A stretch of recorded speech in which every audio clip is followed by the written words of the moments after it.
मित्रों, राधे राधे। मित्रों, आज हम ज्योतिष ज्ञान श्रृंखला को आगे बढ़ाते हुए बात करेंगे सिंह लग्न में राहु का 12 भावों पर संपूर्ण फल क्या है।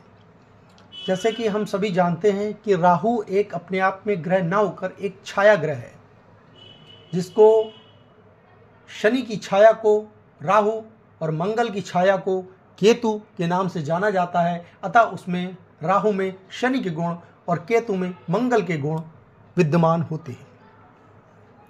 मित्रों, श्रृंखला को आगे बढ़ाने से पहले हम राहु को अच्छा करने का उपाय भी एक बताएंगे, लेकिन सबसे पहले आप इस जानकारी को जानने के लिए निरंतर हमारे चैनल पर बने रहें और सब्सक्राइब कर लें। जिन्होंने अभी तक सब्सक्राइब नहीं किया हो, जल्दी जल्दी सब्सक्राइब कर लें, लाइक करें और अगर जानकारी अच्छी लगे तो शेयर भी करें। मित्रों, सिंह लग्न में जब राहु लग्न में सिंह राशि पर बैठता है तो ऐसे व्यक्ति बहुत बुद्धिमान होते हैं, बहुत चालाक होते हैं, बहुत चतुर होते हैं, लेकिन उनमें सही निर्णय लेने का अभाव होता है। कुछ डरपोक प्रवृत्ति के होते हैं। और यहाँ पर बैठे राहु की पंचम, सप्तम और नवम दृष्टि अच्छी नहीं मानी जाती। हमारे संतान और शिक्षा के भाव को कमज़ोर करती है।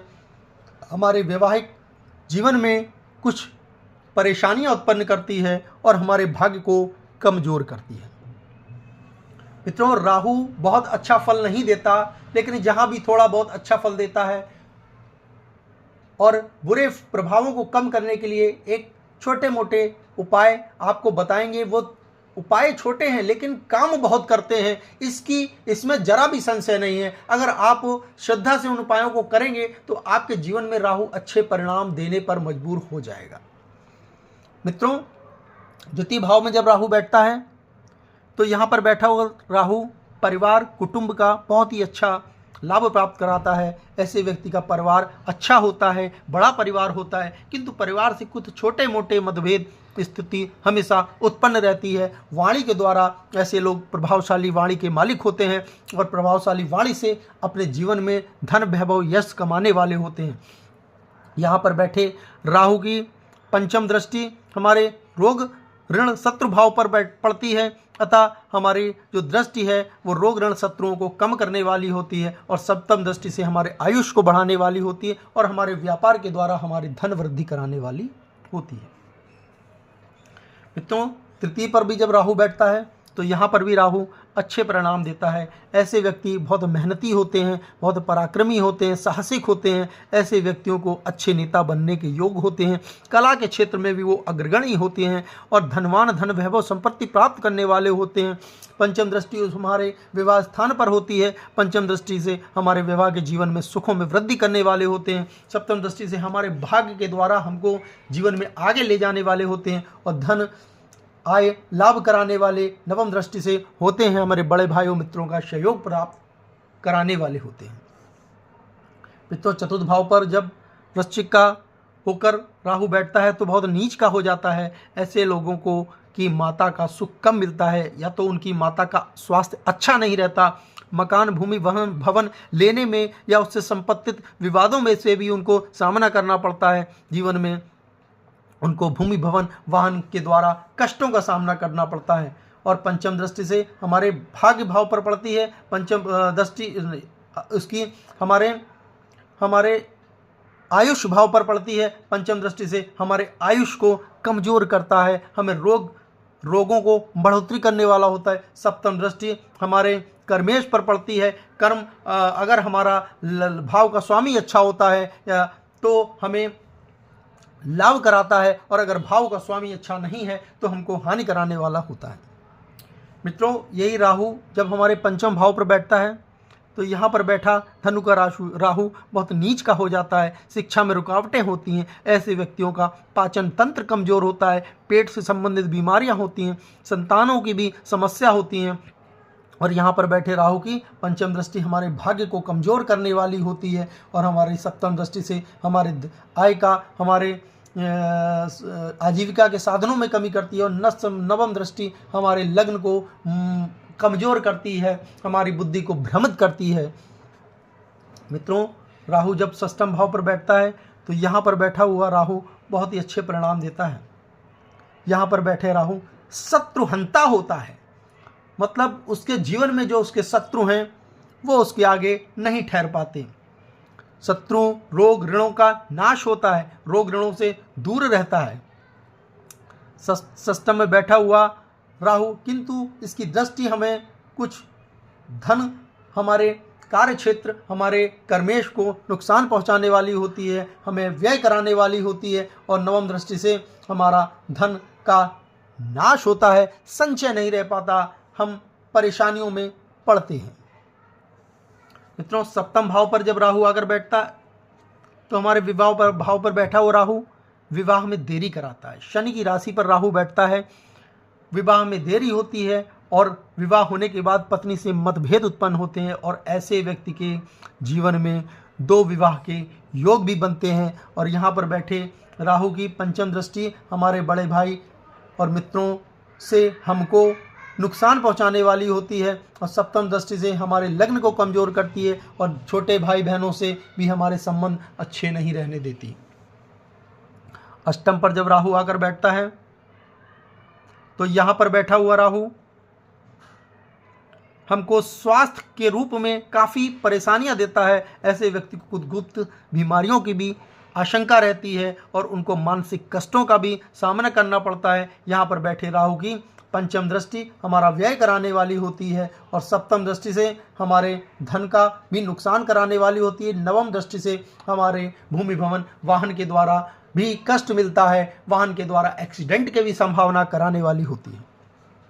मित्रों, जब यही राहु हमारे नवम भाव पर आके बैठता है तो नवम भाव पर बैठा हुआ राहु हमको पूजा पाठ में बहुत कम दिलचस्पी लेने वाला होता है, धार्मिक कार्यों में बहुत कम जाने वाला होता है। ऐसे व्यक्ति को जीवन में संतान से कुछ तकलीफ होती है, धन हानि के अवसर होते हैं, भाग्य उसका साथ उतना नहीं देता जितना उसको देना चाहिए। यहाँ पर बैठे राहु की पंचम दृष्टि हमारे लग्न स्थान को भी कमज़ोर करती है, सप्तम दृष्टि से हमारे भाग्य भाव में भी तकलीफ करती है, हमारे पराक्रम में, हमारी मेहनत में, हमारे छोटे भाई बहनों के सुख में कमी करती है, और नवम दृष्टि से हमारी संतानों से हमको कष्ट प्राप्त होता है, संतानों का स्वास्थ्य कष्ट भी हो सकता है, और हमारी शिक्षा में भी रुकावट की स्थितियां पैदा होती हैं।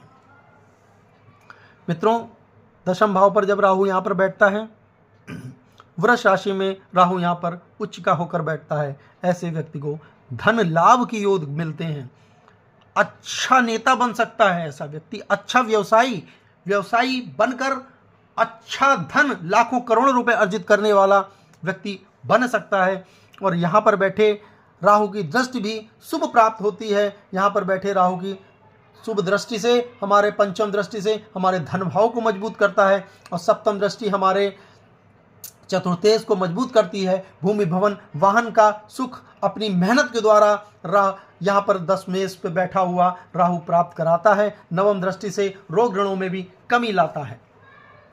मित्रों, जब यही राहु एकादश भाव पर बैठता है तो एकादश पर भी राहु जब बैठता है तो बहुत ही अच्छा धन लाभ कमाने वाला होता है। ऐसे व्यक्ति को बहुत अच्छा शास्त्रों का जानकार होता है, धन लाभ की वृद्धि कराने वाला होता है, बड़े भाई के और मित्रों से सहयोग प्राप्त कराने वाला होता है, और पंचम दृष्टि से छोटे भाई बहनों का भी अच्छा फल प्राप्त कराने वाला होता है। सप्तम दृष्टि से हमारी संतान और हमारे शिक्षा को भी मजबूत करता है। नवम दृष्टि से हमारा वैवाहिक जीवन भी सुखमय बनाने वाला होता है। मित्रों, जब यही राहु द्वादश पर आकर बैठता है, यहाँ पर बैठा हुआ राहु कुछ अच्छा परिणाम नहीं देता, मानसिक कष्टों को झेलना पड़ता है, व्यय बहुत अधिक होता है। ऐसे व्यक्ति को विदेश जाकर धन कमाने का योग होता है, खर्चे बढ़ते हैं। इसकी पंचम दृष्टि यहाँ पर बैठे हमारे भूमि भवन वाहन में भी खर्च कराने वाली होती है। सप्तम दृष्टि से रोग ऋण शत्रुओं पर भी व्यय कराने वाली होती है, और नवम दृष्टि इसकी हमारे जो है हमको बीमारियां परेशानियां देने वाली होती है। मित्रों, अतः द्वादश में बैठे राहु के बहुत अच्छे परिणाम नहीं मिलते हैं, और जो भी परिणाम इसके मिलते हैं वो आपको मैंने बताया है कि जब इसकी महादशा आएगी, जब राहु की महादशा होगी, अंतरदशा प्रत्यंतर दशा होगी, उस समय जो मैंने परिणाम बताए हैं और किस ग्रहों के साथ बैठ के क्या युति बनाता है, उसके अनुसार इसके फल आपको प्राप्त होंगे। मित्रों, अब आप जो इंतजार कर रहे थे एक छोटा से राहु के उपाय का, अक्सर लोग पूछते हैं राहु को अच्छा करने के लिए आप देखते हैं लोग अनगिनत उपाय बताते हैं, कोई कुछ बताता है, कोई कुछ बताता है, कोई कुछ, और आदमी भ्रमित होता है। राहु नाम ही भ्रमित करता है, जहां बैठा होगा जीवन में अगर राहु आपके होगा तो भ्रमित करेगा। सबसे बड़ा उसकी पहचान है कि भ्रमित योग देता है राहु। तो मित्रों, भ्रमित ना हो राहु के लिए शिव जी को प्रसन्न करें, भ्रमित ना हो। एक उपाय बहुत छोटा सा, अगर आप शिव मंदिर में जाकर जौ जल में मिलाकर शिव जी पर चढ़ाते हैं तो मुझे पूर्ण विश्वास है बहुत लोगों को इससे अच्छा हुआ फ़ायदा। ये उपाय बहुत पुराना कारगर उपाय है, बहुत लोगों को फ़ायदा हुआ है। जो अगर आप जल में मिलाकर भोलेनाथ पर रोज प्रतिदिन चढ़ाते हैं तो आपका राहु अत्यंत शांत होगा और सुख प्रभावों में वृद्धि करेगा, वैभव की ओर ले जाएगा। मित्रों, जानकारी हमारी कैसी लगी कृपया अपने सुझाव दें, और आज के लिए राधे राधे।